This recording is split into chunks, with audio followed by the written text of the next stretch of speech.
To this big breaking news coming in, very tragic news of 3 soldiers killed in action in Jammu and Kashmir's Rajouri. 2 army vehicles have been ambushed. 3 soldiers killed.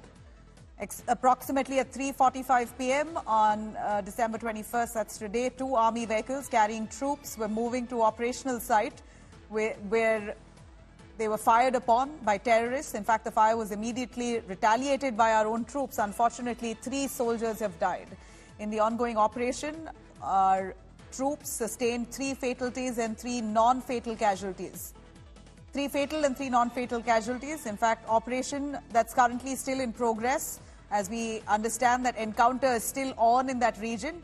And while you had additional security forces of the army moving towards reinforcing that operation against the terror groups, that's when they were ambushed by terrorists, terror elements, and unfortunately 3 of them have died. So, more details that emerge. Shiv Arur joins us live right from the newsroom. Shiv, a 3rd ambush in Rajouri this year alone. It's shocking that Rajouri Poonch district really comprises of nearly 40% of security casualties this year alone. A very, very tragic development coming in from the Thana Mandi area of Rajouri sector, which, like you rightly said, Nabila, is the 3rd ambush of this kind this year alone.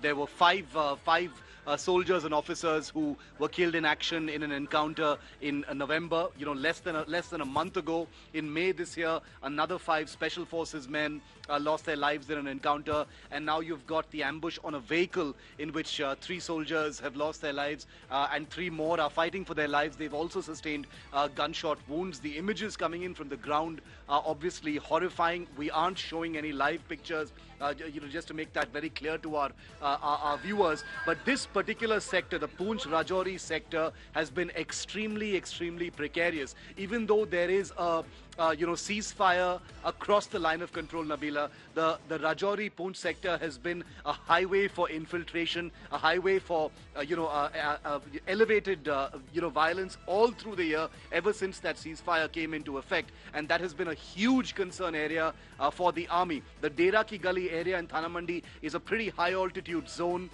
pretty forested, mountainous area, difficult to actually navigate, many hiding places not very far from the line of control where terrorists who infiltrate can hide, can sustain themselves for a very long time, and therefore to be ambushed in this manner is not surprising, but it actually points to the fact that the army continues to face these very, very real challenges here. Remember that terrorism overall may have actually come down in Jammu and Kashmir following the abrogation of Article 370, but the Rajouri Poonch sector continues to be a huge problem area, as has been borne out by today's incident. Right. Like you rightly said, we understand that terrorism has dropped, at least militancy that has been dealt with by and large, but it is the Rajouri Poonch sector that's really acting up as an anomaly, a dark patch for even the security forces. But as of now, on the news that we've heard, we hear 3 army personnel have died and 3 others are critical. Shiv, would you be able to tell us if this was an ongoing operation of which additional forces were called in, and while they were en route, they were ambushed? That's right.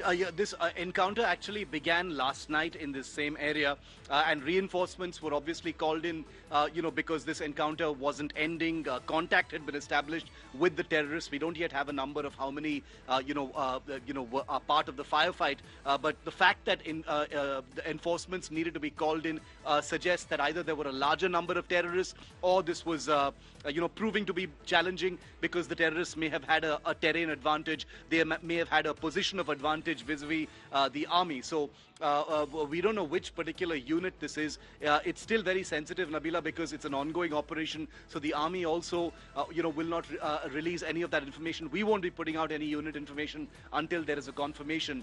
So the only thing we know so far is that 3 men have lost their lives. 3 are fighting for their lives. There isn't even a confirmation, in fact, whether the 3 injured have been, safely evacuated. Because remember, this is a firefight zone, where firing is continuing even as we speak. So anyone who goes to try and evacuate those who are injured risks also coming into the line of fire of the terrorists. But the army says that the 3 men who are injured have been recovered.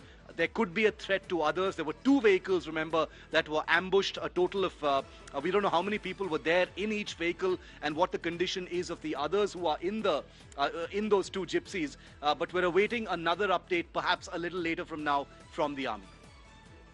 All right, Shiv. Thanks very much. Really tragic. Our hearts going out. Condolences going out to the families of those martyrs. 3 of them have been confirmed dead. The numbers could go up. 3 more are said to be critical. We're very closely tracking those developments.